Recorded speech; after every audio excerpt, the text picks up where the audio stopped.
What happens when one of the biggest companies in pickleball sets out to break the mold? Well, you get this, the brand new Selkirk Boomstick.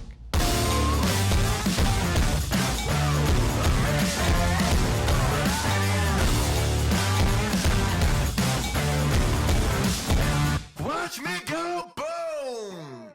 Hey everybody, Bobby here from Pickleball Blast, and today we're talking about one of the most hyped paddle releases of the year, Selkirk's all-new Labs paddle, better known as the Boomstick.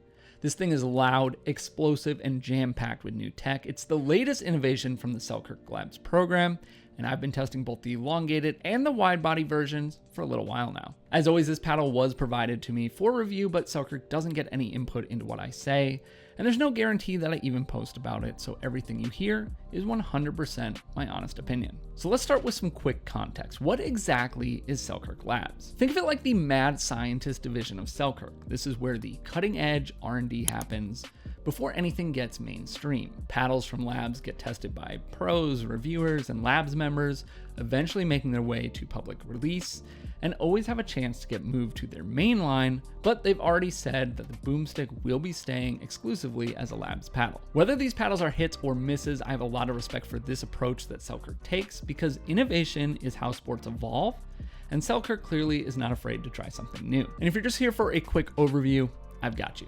This paddle honestly feels like it has it all. It absolutely punishes the ball, and you can feel the power from the first drive that you hit.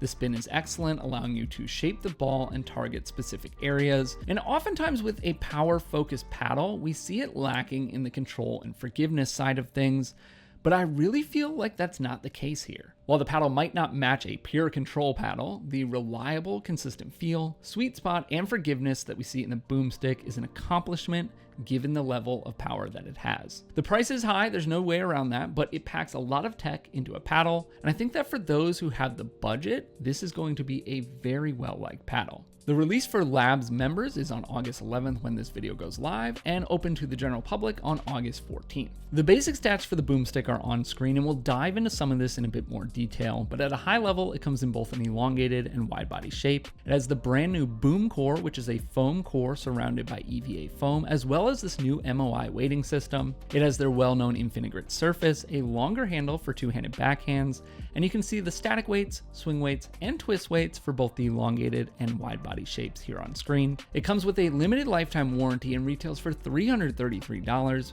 but you can use the code INF-Pickleball to get a $40 gift card when you purchase this paddle. So what's the Boomstick all about? Let's run through the tech because this paddle is absolutely packed. First, the Boomcore. At the heart of the Boomstick is a Gen 4 foam core. Now, foam paddles aren't new, but this implementation is a little bit unique. The Boomcore design is a solid foam core surrounded by EVA foam, and that combo gives you huge power while increasing durability and eliminating core crushing, a problem that we've seen pop up with other power paddles in the past that are Gen 3. Plus, there's really no break-in period.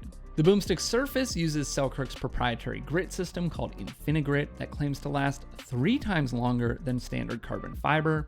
That means more long-term spin and a paddle that doesn't need replacing in just a few months. And when you pair that with Selkirk's limited lifetime warranty, it's easy to start looking at this paddle as more of a long-term investment than most pickleball paddles. And finally, the MOI tuning system, which stands for moment of inertia, and we've seen both internal and external weighting on pickleball paddles in the past.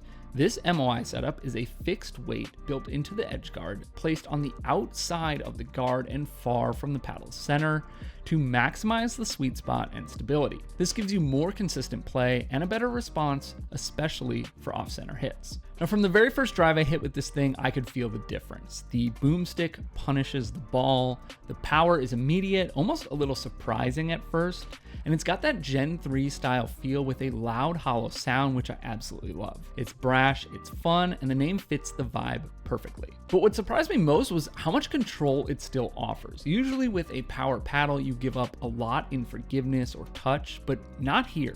The sweet spot is big and the paddle feels stable, consistent, and much more forgiving than I expected. Is it as soft and precise as a true control paddle? No, that wouldn't really make any sense, but it's far better than you would expect for something with this much power. Now let's compare this to the Selkirk SLK Era, a paddle that a lot of people, myself included, felt was a turning point for Selkirk recently. The Era was already a solid power paddle, but the Boomstick kind of feels like a step even further. Now both paddles come in elongated and wide body shapes, and I'll put the static, swing, and twist weights of each on screen now. According to Selkirk, the Boomstick delivers up to 14% more exit velocity than the Era, and I believe it. The Boomstick just hits harder, it feels more stable, and offers better forgiveness.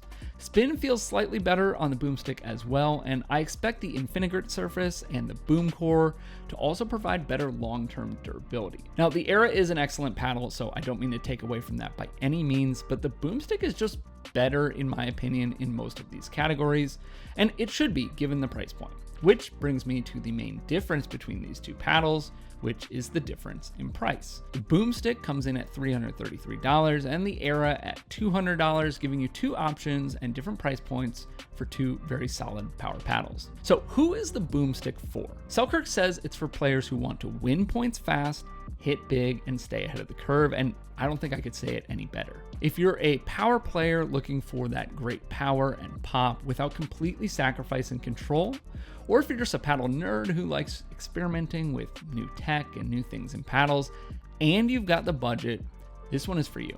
And while I think it's still probably best suited for advanced players, the forgiveness and sweet spot here make it way more accessible for lower level players than many other power paddles, in my opinion. To wrap it up, the Selkirk Boomstick is an absolute blast to play with. It's powerful, spinny, stable, and surprisingly forgiving.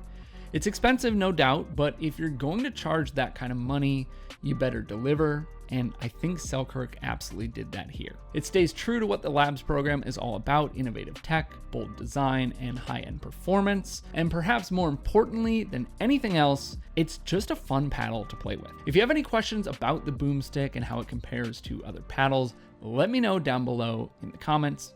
If you like this video, make sure you leave a like and subscribe for more honest paddle reviews just like this one. Thanks so much for watching, and I'll see you on the court.